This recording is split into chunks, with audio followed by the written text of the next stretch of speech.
అండి, అందరికీ నమస్కారం అండి. Welcome back to TS news updates. Telangana రాష్ట్ర వ్యాప్తంగా ఉన్న రైతులందరికీ కూడా అదిరిపోయే భారీ శుభవార్త అయితే వచ్చేసిందనమాట. తెలంగాణ సర్కార్ రైతుల కోసం ఒక ప్రత్యేకమైన కొత్త పథకాన్ని తీసుకోవడం అయితే జరిగిందండి. ఈ పథకం ద్వారా రైతన్నలకి ఎంతో మేలు కలగబోతుందన్నమాట.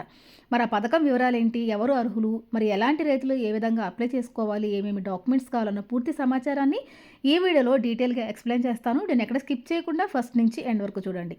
ఎవరైనా కనుక మన ఛానల్ని కొత్తగా చూస్తూ ఉంటే తప్పకుండా ఛానల్ని సబ్స్క్రైబ్ చేసుకుని పక్కనున్న బెల్ ఐకాన్ని ఆన్లో ఉంచుకోండి. అదేవిధంగా ఎవరైనా కనుక మన ఛానల్ ఫస్ట్ టైం చూస్తుంటే తప్పకుండా ఛానల్ సబ్స్క్రైబ్ చేసుకుని పక్కనున్న బెల్ ఐకాన్ ఆన్లో ఉంచుకోండి. వీడియోకి ఒక చిన్న లైక్ చేసి ఈ వీడియోని మీ ఫ్రెండ్స్ అండ్ ఫ్యామిలీ మెంబర్స్కి షేర్ చేసుకోండి. మరి లేట్ చేయకుండా వీడియోలోకి వెళ్ళిపోదామండి. తెలంగాణ రాష్ట్ర వ్యాప్తంగా ఉన్న రైతన్నులందరికీ కూడా భారీ శుభవార్త తీసుకొచ్చేసింది తెలంగాణ సర్కార్. రైతన్నలకు దాదాపుగా 10 లక్షల వరకు సబ్సిడీ అయితే రాబోతోందండి. మరి ఆ సబ్సిడీ ఏంటి, ఏ విధంగా తీసుకోవాలి, మరి దానికి సంబంధించిన పూర్తి సమాచారం మనం ఈరోజు డీటెయిల్గా తెలుసుకుందాం అనమాట. దాదాపుగా 101 కోట్ల వ్యయంతో ఈ యొక్క పథకాన్ని అయితే ప్రారంభించబోతోంది తెలంగాణ సర్కార్. రైతుల యొక్క కష్టాన్ని తగ్గించి దిగుబడులు పెంచడమే లక్ష్యంగా తెలంగాణ ప్రభుత్వం మరొక కీలక నిర్ణయం తీసుకుందండి. రాష్ట్రంలో వ్యవసాయాన్ని మరింత ఆధునికంగా మార్చేందుకు వ్యవసాయ యాంత్రీకరణ పథకంను అమలు చేస్తోంది. ఈ పథకం ద్వారా రైతులు తక్కువ ఖర్చుతో ఆధునిక వ్యవసాయ యంత్రాలను పొందే అవకాశం కల్పిస్తున్నారు. అంటే దాదాపుగా 101 కోట్ల వ్యయంతో అమలు చేస్తున్న ఈ ప్రతిష్టాత్మక వ్యవసాయ యాంత్రీకరణ పథకం రైతుల యొక్క కష్టాలను తగ్గించి సాగు ఖర్చులు తగ్గించాలనే ఉద్దేశంతో సీఎం రేవంత్ రెడ్డి గారు తిరిగి ఈ పథకాన్ని ప్రారంభిస్తున్నారండి.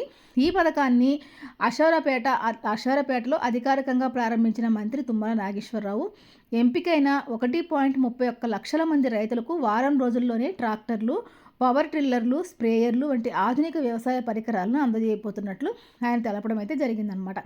వ్యవసాయ యాంత్రీకరణ పథకం అనేది రైతుల వ్యవసాయ పనులను యంత్రాల సహాయంతో సులభంగా, వేగంగా, తక్కువ ఖర్చులో చేసుకోవడానికి ప్రభుత్వం అమలు చేసే ప్రత్యేకమైన పథకం. సాధారణంగా వ్యవసాయంలో విత్తనాలు వేయటం, దుక్కి దున్నడం, పిచికారీ చేయడం, కోత పనులు ఇవన్నీ కూడా చేతితోనే ఎక్కువ మంది కూలీలను పెట్టి ఎక్కువ సమయం అనేది కేటాయించి చేయాల్సి వస్తుందండి.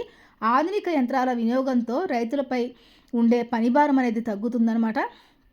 అదేవిధంగా దిగుబడులు కూడా పెరిగేలాగా ఈ యొక్క పథకం అనేది ఉపయోగపడుతుందని చెప్పేసి తీసుకురావడం అయితే జరిగింది. మరి ఈ పథకానికి సంబంధించి సబ్సిడీ వివరాలు ఒకసారి తెలుసుకుందామండి. వ్యవసాయ యాంత్రీకరణ పథకం కింద రైతులకు ప్రభుత్వం ఆకర్షణీయమైన సబ్సిడీ అనేది అందిస్తుంది. ఈ పథకానికి మహిళలకి పెద్దపీట వేస్తుందండి. ఎవరైనా మహిళా రైతులు ఉంటే కనుక వారికి సుమారుగా 50% వరకు సబ్సిడీ అయితే వస్తుందన్నమాట. ఇతర రైతులకు సుమారు 40% వరకు సబ్సిడీ కల్పిస్తుంది తెలంగాణ ప్రభుత్వం.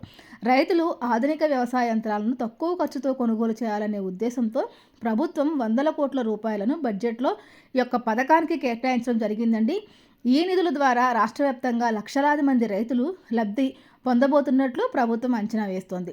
ఆధునిక యంత్రాల వినియోగంతో సాగు ఖర్చులు తగ్గి రైతుల యొక్క ఆదాయం అనేది భారీగా పెరగడానికైతే ఈ సబ్సిడీ కీలకంగా మారబోతోంది. ఈ పథకంలో ఏమేమి ఇస్తారు, మరి ఏమేమి మనం సబ్సిడీ రూపంలో తీసుకోవచ్చు అని చెప్పేసి ఒకసారి చూసుకుంటే కనుక ఈ వ్యవసాయ యాంత్రీకరణ పథకం కింద రైతులకు ప్రభుత్వం సబ్సిడీతో ట్రాక్టర్లు, పవర్ టిల్లర్లు, హార్వెస్టర్లు, స్ప్రేయర్లు, సిడ్డిలు వంటి ఆధునిక వ్యవసాయ యంత్రాలను అందిస్తారండి. వీటితో సాగు పనులు వేగంగా పూర్తి చేసుకోవచ్చు. అదేవిధంగా కూలీల ఖర్చులు కూడా తగ్గి రైతులకు లాభం అనేది వస్తుందన్నమాట. ప్రస్తుతం ఈ పథకం కింద ట్రాక్టర్లపై గరిష్టంగా 75,000 నుంచి దాదాపుగా 3 లక్షల వరకు సబ్సిడీ అనేది వస్తుందన్నమాట. ఉదాహరణకు ఒక రైతు 10 లక్షల విలువైన ట్రాక్టర్ కనుక కొనుగోలు చేస్తే దానిపైన 30% వరకు సబ్సిడీ అనేది వర్తిస్తుంది. అంటే దాదాపుగా మీకు 3 లక్షల రూపాయల వరకు సబ్సిడీ అనేది వస్తుందండి. దీంతో రైతు 7 లక్షల రూపాయల వరకు చెల్లిస్తే సరిపోతుందన్నమాట. ఈ విధంగా ట్రాక్టర్ల కొనుగోలుపై వచ్చే భారం గణనీయంగా తగ్గుతుంది. మరి ఈ పథకానికి ఎలాంటి రైతులు అర్హులు, ఏ విధంగా అప్లై చేసుకోవాలి, అర్హతలు ఏంటని చెప్పేసి ఒకసారి తెలుసుకుందాము. వ్యవసాయ యాంత్రీకరణ పథకంను తెలంగాణ రాష్ట్రానికి చెందిన రైతులు మాత్రమే అర్హులండి. ఈ పథకానికి అప్లై చేసుకోవాలనుకుంటే రైతు ఖచ్చితంగా తెలంగాణలో శాశ్వత నివాసితై ఉండాలన్నమాట. అదేవిధంగా పట్టాదారు పాస్బుక్ అనేది కలిగి ఉండాలండి. ఆధార్ కార్డు మరియు బ్యాంకు ఖాతా ఉన్న రైతులు దరఖాస్తు చేసుకోవచ్చు.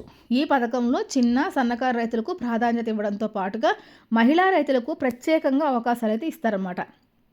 అయితే ఇప్పటికే గతంలో ఎవరైనా సబ్సిడీలో యంత్రాలు పొందిన రైతులు ఉంటే కనుక అలాంటి రైతులైతే అర్హులు కాదని అధికారులు స్పష్టం చేస్తున్నారు. ఈ యొక్క పథకానికి ఏ విధంగా దరఖాస్తు చేసుకోవాలంటే, ఈ పథకానికి దరఖాస్తు చేసుకోవాలనుకున్న రైతులు 2 విధాలుగా అప్లై చేసుకోవచ్చండి. ఒకటి ఆన్‌లైన్ ద్వారా, 2 ఆఫ్‌లైన్ ద్వారా కూడా అప్లై చేసుకోవచ్చనమాట. ఆన్‌లైన్ విధానంలో కేంద్ర ప్రభుత్వం అగ్రి మిషనరీ పోర్టల్ లేదా ఫార్మ్ మెక్ అనే వెబ్‌సైట్ ద్వారా నమోదు చేసుకోవచ్చండి. ఇదంతా కుదరకపోతే కనుక ఆఫ్‌లైన్ విధానంలో మీ గ్రామాల్లో ఉన్న రైతు మండలాల్లోకి వెళ్ళి అక్కడ ఉన్న వ్యవసాయ విస్తరణ అధికారి లేదా మండల వ్యవసాయ అధికారులను సంప్రదించి మీరు అక్కడ దరఖాస్తు చేసుకోవాల్సి ఉంటుందన్నమాట. ఇందాక నేను చెప్పినటువంటి అప్లికేషన్స్ తోటి దరఖాస్తు చేసుకోవాలండి. ఇందాక నేను చెప్పిన డాక్యుమెంట్స్ తీసుకుని మీరు దరఖాస్తు చేసుకోవచ్చు. అర్హత కలిగిన రైతులు మీకు ఏ విధంగా వీలైతే కనుక ఆ విధంగా అప్లై చేసుకోవచ్చు అండి. మొత్తం మీద రైతుల కష్టాలను తగ్గించి సాగును లాభదాటిగా మార్చే లక్ష్యంతో రాష్ట్ర ప్రభుత్వం అమలు చేస్తున్న వ్యవసాయ యాంత్రీకరణ పథకం తెలంగాణ రైతులకు నిజంగా వరం లాంటిదండి.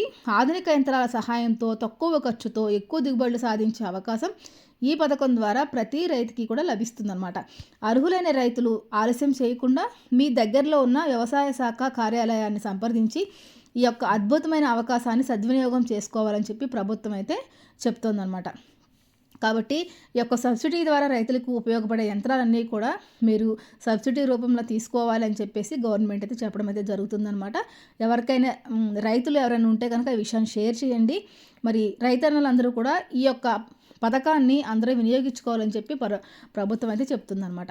మరొక మంచి వీడియోతోటి, మరొక ఇన్ఫర్మేటివ్ వీడియోతోటి మళ్ళీ కలుసుకుందామండి. అంతవరకు సెలవు. నమస్తే.